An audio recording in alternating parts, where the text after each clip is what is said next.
Hello दोस्तों, नमस्कार, good evening, जय हिंद। आप सभी का स्वागत है मोबाइल पाठशाला के यूट्यूब चैनल पे। देखो दोस्तों, अगर आप सभी लोग जुड़ गए हो तो मैं आप सभी को ये बता देना चाहता हूँ कि आज का जो लेक्चर है वो रिकॉर्डेड है। उम्मीद ये थी कि आज शाम में हम लेक्चर करेंगे, थोड़ा सा मुझे कहीं जाना पड़ रहा है, इसलिए लेक्चर थोड़ा सा आपको मैंने पहले रिकॉर्ड कर दिया है। मिलेगा आपको 8 बजे, ठीक है।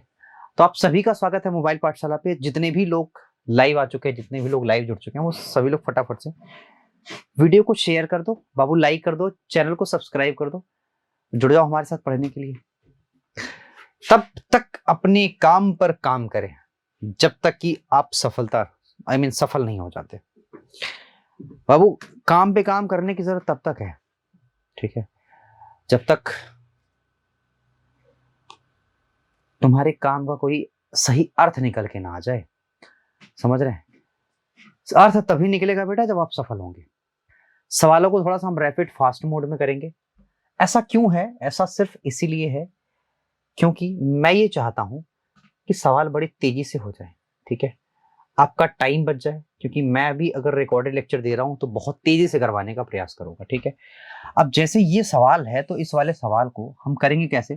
देखो यहाँ पे 4 है, डायरेक्ट आप इसको वैल्यू रखो और तुरंत फोर्थ मतलब पावर 4 तुरंत कर दो। तो 1/2 को हम लिखेंगे 1/8 प्लस, यहां लिखेंगे सर 3 गुणा 3, यानी कि इसको हम सीधे सीधे 9 लिखते हैं, 9/8। माइनस है तो माइनस लिख दो, यहां 3 हो गया। सर इसकी वैल्यू होती है, आपको पता है, 1/2 माइनस 2 गुणे 1/2। ये कट जाएगा बेटा, यहां से घटाओगे माइनस 1/2, यानी कि प्लस का 3/2, यहां तो आ जाएगा प्लस का 3/2। और सर यहां देखो क्या आ रहा है, सर यहां आ रहा है 5/2 के। जब दोनों को आप जोड़ोगे तो आएगा 8/2, ये हो जाएगा 4 के हो जाएगा। आपको लग रहा है ना, देखो 9 1 10, 4 दूना 8, 5 दूना 10, यानी 5/2। यहां घटाओगे, एक में से आधा गया, माइनस का 1/2, माइनस का 1/2 बाहर आया तो प्लस का 3/2। बाकी चीजें करने की जरूरत नहीं है, आप जानते हैं ये बात। आओ जरा सवाल देखो, सवाल में आगे क्या कह रहा है। सवाल में अगला सवाल है, कह रहा समीर पुनीत। तो भाई समीर पुनीत किसी काम को 10 और 15 दिन में कर सकते हैं। इनका जो काम होगा वो 30 होगा। तो समीर और पुनीत का, ये समीर है ये पुनीत है, इनका जो इफिशियंसी होगा वो इस हिसाब से होगा। डन।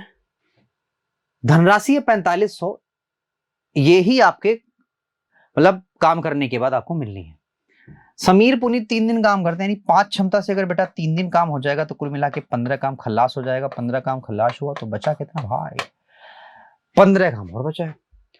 अब कह रहा है कि अशोक को कार्य में शामिल कर लिया जाता है और कुल कार्य 5 दिन में खत्म हो जाता है। मेरी बात ध्यान से सुनिएगा, 3 दिन तो यहां हम ले चुके हैं, कुल काम की बात कर रहा है, इस टोटल 30 काम की। तो 3 दिन तो हम 15 काम के लिए ले चुके हैं, कुल 5 दिन में खत्म होगा, तो इसका मतलब बाकी का बचा कार्य हम 2 दिन में खत्म करेंगे, यानी टोटल क्षमता हो जाएगी 7.5। इसी क्षमता के साथ 15 काम 2 दिन में खत्म होगा। Done done. अब देखो, इसकी क्षमता 3 है, इसकी क्षमता 2, यानी दोनों को मिला के 5 है। इसका मतलब अशोक की क्षमता क्या होगी सर? सर अशोक की क्षमता हो जाएगी 2.5 की। कितनी हो जाएगी मित्र? 2.5 की। अब सीधी सीधी बात है कि 7.5 क्षमता टोटल की है और इसी के हिसाब से तो पैसा बटेगा 4500, है ना। आप 15 25 75 कर दो, 15 तिया 45 कर दो, तो यहां हो गया 300, यहां हो गया 5। आपको चाहिए क्या? आपको 2.5 चाहिए। अब मेरी बात ध्यान सुनना, यहां 5 है, अशोक का चाहिए ना, तो 5 का गुणा कर दो, तो 5 तिया 1500, 5 25 25, यानी कि 2.5 रेशियो की वैल्यू कितनी आती है? 15। ये रहा आपका आंसर, देख लो आप। कोई डाउट हो, कोई समस्या हो तो हम हमेशा के लिए आपके साथ है, कमेंट बॉक्स आपके साथ है, कर लेना उसमें। यहां देखो भैया, देखो भाई, चतुर्थानुपाती ऐसे निकलता जब ए बी सी दिया हो, ठीक है, तो याद रखना फिर हम चतुर्थानुपाती चौथे अनुपात को x मान लेते हैं, इन दोनों का मल्टीप्लाई करते हैं, पहला वाला भाग दे देते हैं। बेसिकली यही काम चलता है, यही काम हम यहां पे भी करेंगे, यानी 6 18 और 6 का हम गुणा कर लेंगे, और 12 से भाग दे देंगे। सर अगर तृतीयानुपाती ऐसे निकाला जाता है, ये दो नंबर है, तो याद रखना तृतीयानुपाती को हम लिखते हैं b² a। और सवाल में कह रहा है दोनों ही बराबर है, तो दोनों को बराबर कर दो। b की वैल्यू 6 है, 6 छाके 36 हो गया। a की वैल्यू k है, तो k लिख दो। भैया काट पीट बचाओगे, 18 दूना 36, यहां से भी काटोगे 2 दूना 4 आएगा। k की वैल्यू बाबू 2 दूना 4, k की वैल्यू 2 दूना 4। मैंने कहा ना आपका टाइम जाया नहीं होगा, सवालों को बहुत ही फास्ट रैपिड मोड में करेंगे। एक चीज और मैं जो आपको बताना चाहता हूं वो ये है कि इन सवालों को कर तो हम सकते हैं, इसमें कोई प्रॉब्लम नहीं है, लेकिन मैंने ये सोचा है कि ऐसे सवालों को हम करेंगे एक साथ, यानी एक साथ डेटा मतलब डाटा के सवाल लेंगे और एक ही सेशन में पूरा कंप्लीट कराएंगे। तो इसलिए मैंने सोचा है कि सारे के सारे डेटा के सवाल इकट्ठे। अब जैसे सपोज करो कि एक डेटा का सवाल यहाँ है, अगला पता नहीं किस स्लाइड पे होगा, तो एक साथ इकट्ठा कराएंगे और पूरा का पूरा सॉल्व कराएंगे। ठीक है, डन। चलो यहां से करते हैं। ये आपका अगला सवाल है, ये आपका नेक्स्ट सवाल है। इसमें जरा करिए, आपसे कह रहा है ABC, ये कोई ट्रायंगल है बेटा ABC। ठीक है, A है, B है और C है। कह रहा है कि D और E BC AB के मध्य बिंदु हैं। हमें कुछ भी हो लेकिन बिंदु है। ये D है, ये E है। ठीक है जी, यहां माइनस नहीं है, यहां इक्वल है, इक्वल टू। ठीक है, तो AD की वैल्यू कितनी है सर, x - 3, और AC की वैल्यू यानी टोटल की वैल्यू कितनी है सर, 2x। तो आप बताओ फिर ये कितना होगा। सर सिंपल सी बात है, ये x + 3 होगा, हाँ या ना, ये x + 3 होगा। डन है, डन है। अब जरा मेरी बात सुनो, मैं आपसे बोलूं कि BE की वैल्यू, यहां B है यहां E है, इसकी वैल्यू x - 2 के है, ये टोटल की वैल्यू है 2x + 3 के, घटा दोगे तो ये वाली वैल्यू आ जाएगी x + 5 के, मतलब यहां से लेके यहां तक की, यहां से लेके यहां तक की वैल्यू। ठीक है, अब हमें पता है कि दोनों त्रिभुज समरूप होंगे क्योंकि ये दोनों पैरेलल हैं, इसलिए समरूप होंगे। ठीक है, तो करेंगे क्या भाई, x + 3 बटा पूरी भुजा यानी 2x, यहां करेंगे x + 5 बटा पूरी भुजा यानी कि 2x + 3। बेटा यहां से निकालोगे तो x की वैल्यू आएगी 9। क्या आएगी, 9। क्या आएगी, 9। 9 आपका आंसर है। x की वैल्यू वहां से आराम से क्रॉस मल्टीप्लाई कर दोगे, आराम से निकल जाएगा। आगे अगले सवाल पे हम अगला सवाल कैसे करेंगे जरा ध्यान से देखना, मैं आपको बता रहा हूं कैसे करेंगे। देखो भैया ये है 25, यहां हो जाएगा 25 बटा 60 के। क्या आप मेरी बात समझ पाए, 15 चौक के 60 हुआ, 60 ये हो गया। क्या मैं इसको 5 बटा 12 लिख सकता हूं, डेफिनेटली लिख सकते हैं आप, इसमें तो कोई डाउट ही नहीं है। सर मल्टीप्लाई है तो मल्टीप्लाई कर लो और पहले भाग दे दो, तो पहले भाग देंगे तो आएगा 8 बटा 5 के, माइनस है, समझ रहे हो ना, पहले मैंने इस माइनस किया तो 2 हुआ, 5 दूना 10, सॉरी 2 नहीं होगा, पहले भाग दोगे तो 5 होगा, इसमें घटा के 2 4 दूना 8 हो गया। ठीक है, इसका करो 5 9 45 यानी कि 4 बटा 9 के। समझ रहे हैं मेरी बात कि नहीं, समझ रहे होंगे। 4 दूना 8, 4 3 12। भाई साहब जब इसको सोल्व करोगे तो 9 आपका हो जाएगा एलसीएम। ठीक है, क्योंकि यहाँ 2 बटा 3 ही बचा है, यहाँ 6 हो गया, यहाँ 4 हो गया, 2 बटा 9 आपका आंसर आ गया। 2 बटा 9 आपका उत्तर है। मैंने कहा ना हम ज्यादा समय आपका जाया नहीं करेंगे, क्यों, क्योंकि रिकॉर्डेड है, तो मैं सोचूंगा कि जल्दी जल्दी सवाल हो जाए। आपको अगर लगता है कि आप सवालों को करें तो आप पॉज कर लिया करिए, इसके बाद किया करिए। ठीक है, अब मेरी बात ध्यान से देखो, यहाँ पढ़ो, वार्षिक रूप से चक्रवृद्धि ब्याज होने वाले दर पर कोई निश्चित 2 वर्षों में इतना और 3 वर्षों में इतना हो जाती है। आप ये बात जानते हैं कि अगर 2 वर्षों में कुछ हो जाती है, 3 वर्षों में ये, तो मैंने आपको बताया होगा कि बेटा जो दूसरे साल का मिश्रधन होता है वो तीसरे साल के लिए मूलधन हो जाता है, यानी कि इस पे और इस पे वो उसका मूलधन होगा, ये इसका मिश्रधन होगा।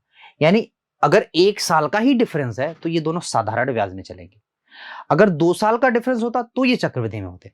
1 साल पे हमेशा ही साधारण ब्याज मिलता है, चाहे वो चक्रवृद्धि ब्याज में हो चाहे वो साधारण ब्याज में हो। ठीक है, तो जब मैं इन दोनों का रेशियो लेने का प्रयास करूंगा, तो मैंने इस सवाल को पहले किया था क्योंकि ये रिकॉर्डेड सेशन है, तो मैंने कहा था कि अगर मैं इन दोनों का रेशियो फाइंड करने का प्रयास करूंगा तो आप कर सकते हैं, आएगा इतना ही। मतलब इससे हम इसको काटेंगे तो बेटा आएगा 100 अनुपात 108 के। कोई धन 100 से 108 हो जाता है, इसका मतलब 8% हमारा रेट है, 8% क्या हमारा रेट है। अब हमें बताना है कि बाबू 40,000 पे 2 वर्ष में 8% यानी कि 16% का ब्याज कितना होगा। तो 16 चौके बेटा 6400 होगा। ठीक है, आप चाहें तो इन दोनों को माइनस करके भी कर सकते थे, रेट कहीं से निकालते, ऐसे निकाला बहुत ही बढ़िया होता है। ये सवाल जरा पढ़िए, हम ना इसके लिए एक गजब सा तरीका लेके आए हैं, गजब सा तरीका लेके आए हैं। हम चीजों को इमेजिन करेंगे अपने दिमाग में, इमेजिन करके चीजें बहुत आसानी से हो जाएंगी, मैं आपको बता रहा हूं। देखो बेटा, यहां 6 घंटा लग रहा है धारा की विपरीत दिशा में जाने में और धारा की दिशा में लौटने में। धारा की दिशा में लौटूंगा यानी कि धारा की दिशा में जाऊंगा तो रिलेटिव स्पीड हो जाएगी x प्लस वाई, और धारा की विपरीत दिशा में जाऊंगा तो रिलेटिव स्पीड होगी x माइनस वाई। समझ रहे हैं मेरी बात? मैं यहां पे कुछ चीजें मानना चाहता हूं। जैसे मैं अगर x प्लस वाई अगर 11 मान लो, सर क्यों मानो 11? क्योंकि ये रिलेटिव स्पीड है जाने वाली, दिशा में जाने वाली। तो 11 की स्पीड के साथ अगर मैं 33 किलोमीटर की यात्रा करूंगा तो कितना घंटा लगेगा, ये मुझे बता दीजिए। आप कहेंगे सर 3 घंटा। और मैं ये मानना चाहता हूं x माइनस वाई ये 9 है। सर 9 मैंने क्यों माना? क्योंकि यहां पे 11 का मल्टीपल था, यहां पे 3 का मल्टीपल था। ठीक है, अब 9 किलोमीटर पर घंटे के हिसाब से धारा की विपरीत दिशा में अगर मैं जाऊंगा तो कितना घंटा लगेगा? सर 3 घंटा। 3 घंटा यहां, 3 घंटा यहां, देखो 6 घंटा टोटल लग रहा है ना। आई बात समझ में? बैठा कि नहीं बैठा? ऐसे सवालों को ऐसे बैठाएंगे। देखो ये भी 9 का मल्टीपल है, ये भी 11 का मल्टीपल है, ये धारा की विपरीत दिशा में जा रहा है। तो 9 चौका 36 यानी कि 4 घंटा, और 11 दूना 22 यानी कि 2 घंटा, कुल मिला के 6 घंटा। देखो सवाल में 6 घंटा लग रहा है कि नहीं लग रहा? कहां गया भाई? हाँ, इतने ही समय में यानी कि 6 घंटे में ही। बैठा कि नहीं बैठा? अब अगर दोनों ही मेरे बैठ रहे तो तीसरा वाला भी बैठना चाहिए। कितना चलना है भाई? 36 किलोमीटर यानी कि 4 घंटा, 44 किलोमीटर यानी कि 4 घंटा, कुल मिला के कितना लेगा बच्चे? 8 घंटा। बहुत ही प्यारा सवाल था और बहुत ही गजब कॉन्सेप्ट है ये, इसको याद रखिए। 8 घंटा आपका आंसर है। डन है भाई? डन है क्या? डन है, done done done done, good. देखो भाई ये अगला सवाल है, अगले सवाल पे चलते हैं। बहुत ही प्यार से करेंगे, बहुत ही बढ़िया तरीके से निपटाएंगे, आप चिंता मत करिए बस। कह रहा है एक समूह के कुछ बच्चों का औसत ऊंचाई, समूह के कुछ बच्चे हैं, इनका औसत ऊंचाई 156 है। 5 बच्चे और आ जाते हैं, ठीक है, और इनका जो है सभी का औसत जो ऊंचाई है वो 160 है। ठीक है, कह रहा जब ये शामिल हुए ना तो x प्लस 5 यानी कि इतने बच्चों का जो औसत हुआ वो 8 बढ़ गया, यानी 156.8 हो गया। हम जैसे करते थे वैसे ही करेंगे, हम कंपैरिजन पहले भी कराते थे, आज भी हम कंपैरिजन ही कराएंगे। आप देखोगे तो कितना ये सर ज्यादा है, सॉरी ये कितना कम है सर? ये माइनस का 8 कम है, लेकिन कितने आंकड़े पे? 8 आंकड़ों पे। तो 0.8x यहां पे कम है। सर यहां पे ये कितना ज्यादा है ये जरा देख लो। सर ये 3.2 ज्यादा है यहाँ पे, ये वाला आंकड़ा इससे 3.2 ज्यादा है, लेकिन है यहाँ पे कितने? सर 5। इसलिए हम 3.2 में क्या करेंगे? 5 का गुणा करेंगे, तो यहां हो जाएगा 16, लेकिन ये हो जाएगा प्लस। अब औसत अगर करेक्ट होता तो मैंने आपको बताया कि इन दोनों का जोड़ हमें 0 मिलेगा, ये मैंने आपको बताया है बहुत पहले। इसको उधर करेंगे दोस्त, अगर हम x की वैल्यू निकालना चाहेंगे तो ये आएगा 16, यहां आएगा 8। पॉइंट मैंने हटा दिया, मैंने ऊपर कर दिया। 8 दूना 16 यानी कि 20। ये 20 है, 26 नहीं है। 8 दूना 16 आप समझ सकते हैं, यहां होगा 20। आई बात समझ में? देखो कितने आसानी से हो जाता है, बहुत आसानी से हो जाता है। लेकिन अगर आप पढ़े रहोगे तो ही होगा, नहीं पढ़े रहोगे तो कुछ नहीं होने वाला। नहीं पढ़े रहोगे बेटा तो कुछ नहीं होने वाला। आपसे कह रहा है यहाँ पे 490 में 2 वस्तु खरीदी जाती है। ये बाबू सीपी है 490, ये सीपी है। अच्छा, इसमें 2 वस्तुएं खरीदी जाती हैं, ठीक है। आपसे कह रहा है कि एक को 20% हानि पर, दूसरे को 16% लाभ पर बेचा जाता है। सपोज करो इसमें से एक वस्तु, 2 वस्तुओं को हम बांट रहे हैं, इसमें 2 वस्तु हम खरीद के लाए थे, फर्स्ट और सेकंड। पहली वाली को बेटा हमने 20% हानि पर बेचा, यानी पहली वाली को अगर हमने 20% हानि पर बेचा तो इसका जो विक्रय मूल्य है वो इतना ही तो होगा, है ना, 80%, क्योंकि 20% हानि पर बेचा है। दूसरे वाले को अगर मैंने लाभ पे बेचा है तो इसका जो 16% होगा वो 116 होगा। हाँ या ना बताओ? 116%, 116%, ठीक है। यदि दोनों वस्तुओं का विक्रय मूल्य समान है, बेटा ये भी विक्रय मूल्य है वो भी विक्रय मूल्य, दोनों कह रहा समान है, परसेंटेज से परसेंटेज गया, 20 चौका 80 और 4 दूना 8, 4 9 36, यानी कि सेकंड वाले का दाम आ गया 20, फर्स्ट वाले का दाम आ गया 29। ठीक है, आप ऐसे कर दो कि 20 वाले को 200 कर लो और 29 वाले को 290 कर लो, यानी कि सेकंड वाले का दाम कितना आएगा सर? सेकंड वाले वस्तु का प्राइस है 200 रुपए और फर्स्ट वाले वस्तु का प्राइस कितना था सर? 290 रुपए। क्या दोनों मिलके 490 बना रहे हैं सर? डेफिनेटली बना रहे हैं। तो आपसे क्या पूछा गया था? 20% हानि पर जो वस्तु बेची जाती है उसका क्या है? तो 20% हानि वाला तो आया, हानि वाला आ रहा है फर्स्ट वाली वस्तु, है ना? तो आ रहा 290। फर्स्ट वाली वस्तु कितना है? 290।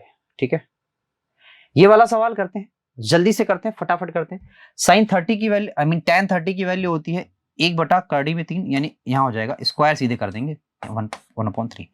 90 की वैल्यू हो जाती है 1 प्लस cot 60 की वैल्यू, ध्यान देना cot 60 की वही होगी जो sin 30 की होगी, 1/3 प्लस sin 30 की वैल्यू 1/4 इंटू यहां cos है बेटा, तो cos 45 की जो वैल्यू होगी वो कितनी होगी? 1/2। समझ गए बात को? आइए नीचे आइए। sin 60 की वैल्यू होती है √3/2, यहां भी वही वैल्यू होगी √3/2 माइनस cos 60 की वैल्यू होती है 1/2, sin 30 की वैल्यू होती है 1/2। इसी सवाल को सॉल्व करना, आप जानते हैं यहां 9/4 आएगा, मैं करता हूं, चिंता मत करो। देखो मेरे दोस्तों, मैं ये जानता हूं कि ऊपर वाला जब मैं एलसीएम लेने का प्रयास करूंगा तो ऊपर एलसीएम बाहर आ जाएगा, ये बात आप सभी को पता है, ऊपर वाला एलसीएम बाहर आएगा। ठीक है सर, मैं एक काम करता हूं, इन दोनों को मैं 3/2 लिख सकता हूं, तो ये तो हो गया पहले 12, पहले इसका लिखो 12 आया प्लस 3 चौके 12, 4 दूना 8 हुआ। ठीक है सर, यहां 8 था तो 24 लिखना पड़ेगा, समझ रहे हैं? एलसीएम मुझे 24 लेना पड़ेगा, 24, तो एक कुछ नहीं था तो 24 होगा पहले, 3 8 24, 8 दूना 16 की होगा और प्लस 8 3 24, यानी कि सिर्फ और सिर्फ 3 होगा। तो सभी को जोड़ लो बेटा, 7 और 6, 7 6 13 की 3 हो गया, कैरी हो गया 1, 43 हो गया। क्या 43 मेरे आंसर में कहीं है? बिल्कुल है, 43 है, तो हमें कुछ करने की और जरूरत ही नहीं है, मारो गोली सबको, मारो सबको गोली, 43 कहीं कटेगा ही नहीं। ठीक है, बस इतना ही करना था, बाकी आपको करने की जरूरत नहीं है। अगला सवाल है बेटा, ये तो बच्चा कर सकता है, इसमें तो कोई डाउट ही नहीं है किसी को।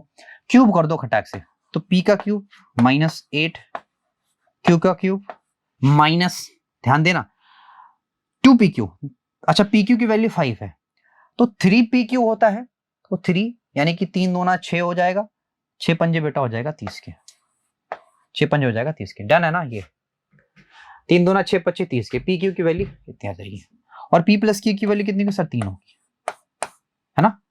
ये फॉर्मूले में होता है, क्यूब किया तो दोस्त आएगा 27 के, इसको उधर कर दोगे तो 27 प्लस 90 आ जाएगा सर 117 के, कितना आएगा? 117 के,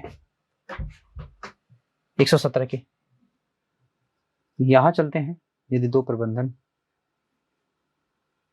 ये तो वही सवाल है इसका, और डेटा के सवाल हमने आपको कहे हैं कि बाद में होंगे। ये बेटा ऐसा सवाल है, आपसे कह रहा है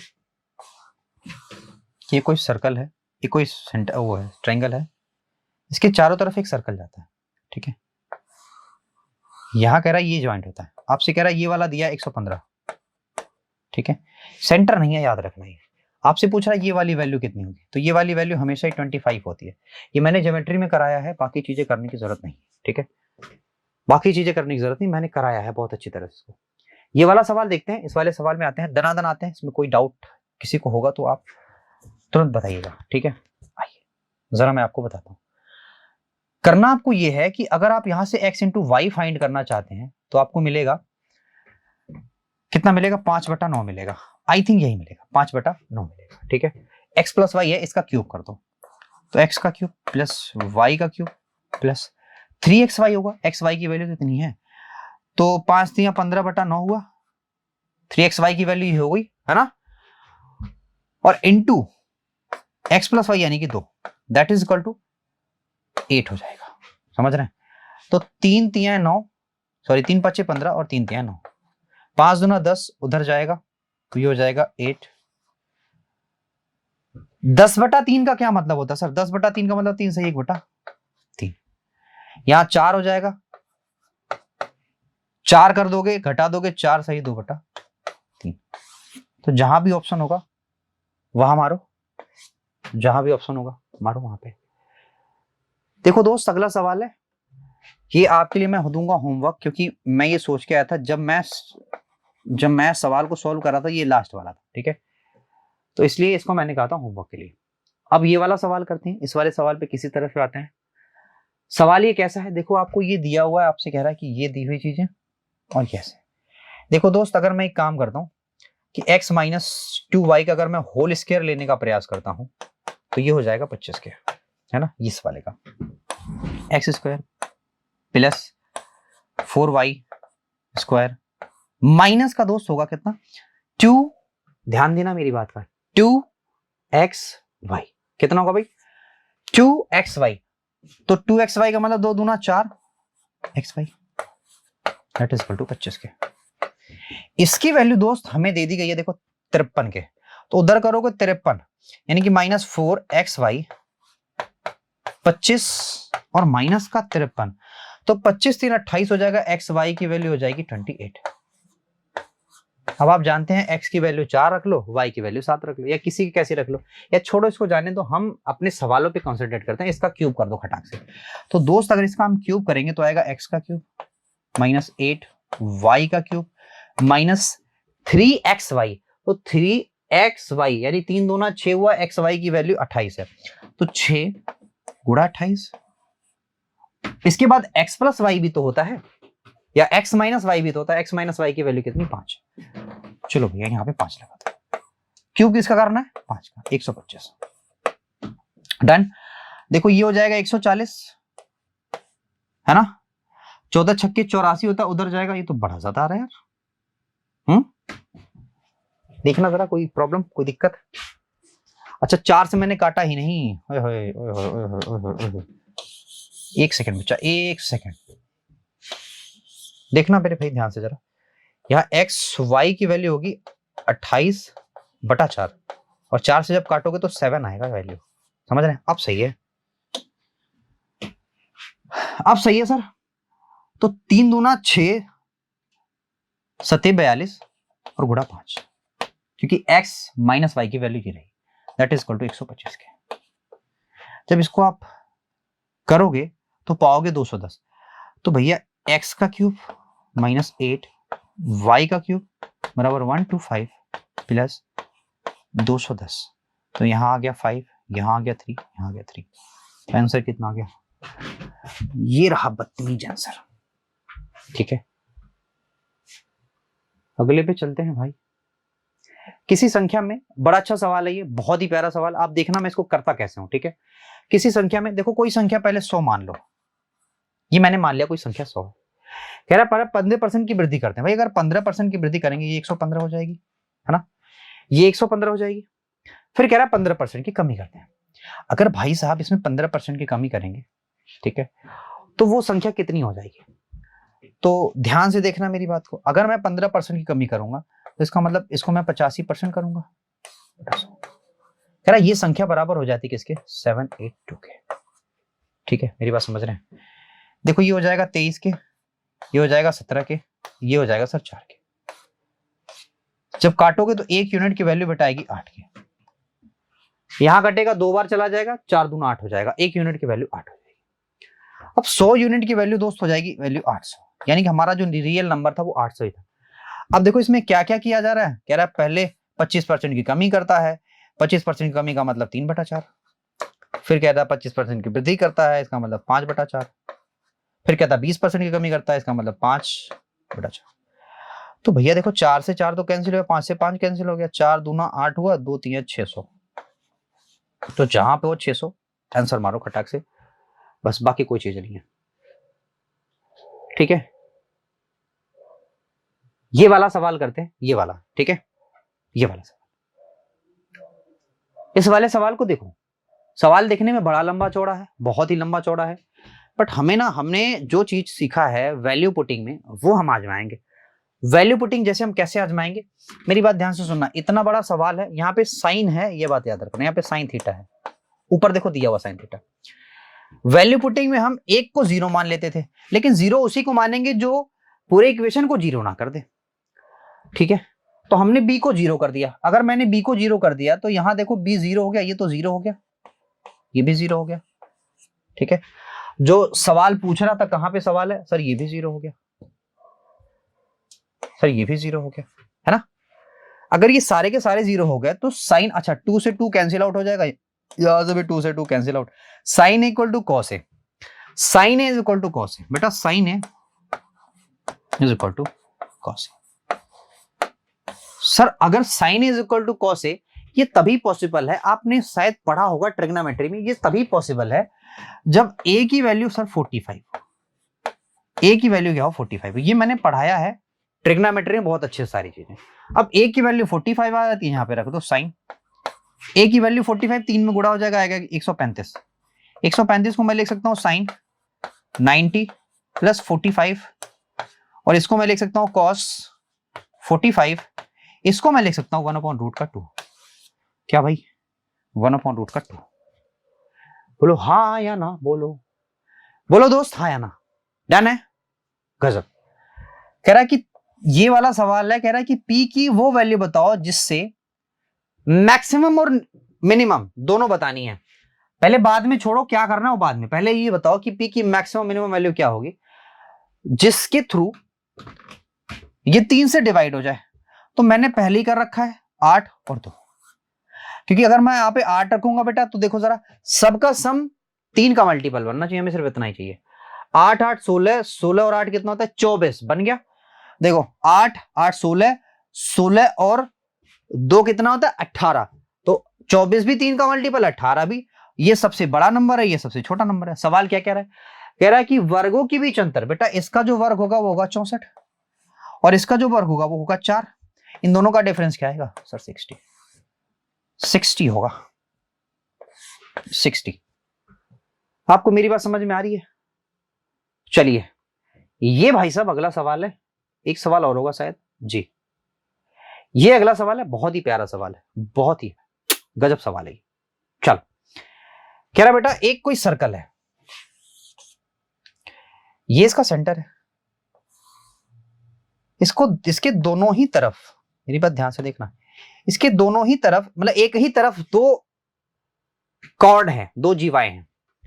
एक तो भाई साहब ए बी है, अब ए बी छोटी होगी, अरे बाप रे ये क्या लिखा मैंने, ए बी मैंने छोटी लिखा, सी डी मैंने बड़ा किया, क्यों? क्योंकि सवाल में ही कहा है। अगर मैं इसको ऐसे बीच से काटूंगा तो आप जानते हैं ये होगा 6 और ये होगा 9, ये बीच के डिस्टेंस 3 है। इसको मैं अगर x मानूं तो टोटल यानी कि यहां से ले यहां तक डिस्टेंस क्या होगी x+3, मतलब ये वाली डिस्टेंस क्या होगी x+3। डन। अब अगर मुझे ये त्रिज्या चाहिए, सवाल में क्या पूछा भाई, देखो जरा ध्यान से, सब चीज दे दिया है, त्रिज्या आपसे पूछ रहा है रेडियस। अगर बेटा रेडियस चाहिए तो पाइथागोरस तुम्हें लगानी पड़ेगी, क्योंकि और कोई तुम्हारे पास चारा नहीं है। तो अगर मैं x² की वैल्यू निकालना चाहता हूं, रेडियस को मैं r मान लेता हूं, ठीक है, तो r², ठीक है दोस्त, या छोड़ो हम ये करते हैं सीधे r² बराबर x², 81। हम आगे करते हैं r² यानी दूसरी बार, यानी ये भी तो त्रिज्या ही होगी भाई, उस वाले ट्रायंगल में देख लो, तो ये होगा x+3 का होल स्क्वायर प्लस 36, ये बराबर है तो उधर भी बराबर कर लेंगे, उधर भी बराबर करेंगे भाई साहब, ठीक है। तो x की जो वैल्यू होगी वो आएगी 6। यहां से मैं आप कैलकुलेट कर लोगे, ये दोनों बराबर कर लोगे तो x² plus 81 that is equal to x² plus 9 plus 6x plus 36। यहां से सॉल्व करोगे तो x की वैल्यू 6 आ जाएगी। अब मेरी बात समझना जरा, अगर इस वाले की वैल्यू अगर 6 है, ये वाला 9 है, तो ये हमें त्रिज्या अगर चाहिए तो मिल नहीं जाएगा। r बराबर होता है सर √9 का स्क्वायर यानी 81 प्लस 6 का स्क्वायर यानी कि 36 होगा बेटा 117 के, 13 9 117 होता है, यानी कि 3√13 आर की वैल्यू होगी 3√13, 3√13। ठीक है, डन है। ये भाई साहब आपका लास्ट का सवाल है आज का, इसी पे हम खत्म करेंगे। देखना बड़े प्यार से, मैं बहुत सारी चीजों को यूज नहीं करने वाला हूं, बहुत ही प्यार से सवाल लगाऊंगा, लेकिन आपको समझना तो है, समझ रहे हैं, समझना है आपको। आइए जरा मेरे पास ध्यान से सुनिए। कोई दुकानदार प्रत्येक वस्तु को 16% छूट देता है, प्रत्येक वस्तु पर 16% छूट देता है, यानी अगर 100 उसका एमपी होगा, ये उसका एमपी है, तो भाई साहब वो 84 में ही चीज को बेच रहा है, लेकिन जिस पे वो बेच रहा है वो कॉस्ट प्राइस से भी 8% ज्यादा है, क्या रहा, क्योंकि 8% का लाभ हो रहा है। अच्छा भैया, इसका मतलब अगर 108 की वैल्यू अगर हम 84 लिखते तो एक यूनिट की वैल्यू क्या होगी, तो 12 9 108, 12 7 84, यानी कि 7/9 हो जाएगी, ये एक यूनिट की वैल्यू। अगर मैं पूछूं कि सीपी मुझे निकालना है, देखो क्योंकि हमने यहां पे एमपी 100 माना है, तो हमें ये समझना भी पड़ेगा ना कि इसका एमपी अलग है, हम सीपी का निकाल रहे हैं तो हम इसके थ्रू सीपी निकाल रहे हैं ना, तो यहां पे जो 100 की वैल्यू है वो सीपी की वैल्यू होगी, यानी कि 700। डन। अब आगे सवाल आपसे कह रहा है, आगे सवाल कह रहा है कि यदि वस्तु पर 16 के बजाय सिर्फ 8% का डिस्काउंट दिया जाता है, सिर्फ बेटा अगर 8% का हम डिस्काउंट दे रहे हैं, इसका मतलब यह है कि हम वस्तु को 92 पे बेच रहे हैं। किस पे बेच रहे हैं भाई, 92 पे। यहां 9 है, चलो एक काम करो, यहां भी 9 का गुणा कर दो और बटा भी 9 कर दो, इसको कोई दिक्कत नहीं, तुम्हें क्यों दिक्कत हो रही है। 9 दूना 18, 9 9 81, इतने में भाई साहब बेचा, और ये आपका कॉस्ट था, बताओ कितना प्रॉफिट हो गया। सर प्रॉफिट हो गया 128 का, कितना प्रॉफिट हो गया 128 का, बटा 9 किस पे हुआ सर, 700 बटा 9 पे। सर 9 से 9 कट गया, गुणा 100 करोगे क्योंकि परसेंटेज निकालना है, 100 से ये 0 कट जाएंगे, ठीक है। 7 से काटोगे तो 7 एक कम 7 हुआ, और 7/56, चलो करो भाई, पूरा तो करना ही पड़ेगा क्योंकि 2 18 आ गए, क्या है मित्र 7 से 7 एक कम 7, 7/56 2 हुआ है ना, पॉइंट कर दो, 7 दूना 14 करो क्योंकि 29 ही आएगा, है खत्म है सवाल, डन है भाई। अभी बताइए मुझे कि आप इस सवाल से क्या समझे, इन पूरे सेशन से आप क्या समझे, मजा आया, बढ़िया लगा पढ़ के, अच्छा लगा, अगर बढ़िया लगा हो, अच्छा लगा हो तो मेरे दोस्त वीडियो आपके पास हमेशा से पड़ी रहेगी, शेयर करो, सब्सक्राइब करो, लाइक करो, कमेंट करो, कैसा लगा सेशन। आज इतने रखते हैं, बाय बाय, टेक केयर, शुभ रात्रि, thank you very much, good night.